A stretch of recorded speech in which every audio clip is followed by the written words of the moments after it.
Maupay nga adlaw haaton nga tanan mga kabugtuan ha media platforms.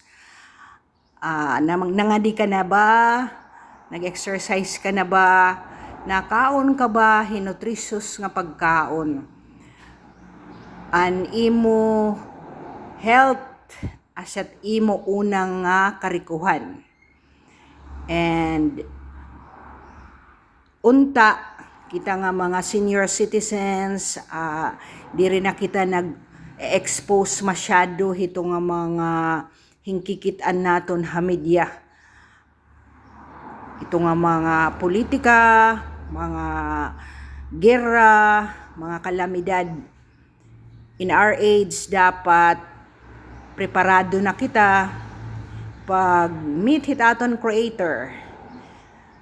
Diba? So, we need to be spiritually prepared. Ano man it kalibutan, magunob man, maano man, mag-iha pa man kita, at least preparado na ang aton kinabuhi. Usa nga prutas nga permi aadaha akon refrigerator or akon lamisa an mangga. Pareho iniya iton contains it avocado.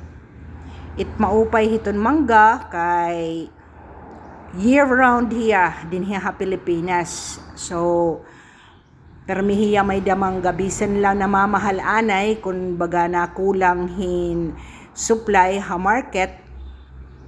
We always have mangoes in our malls. So ano an kaupayan han mangga?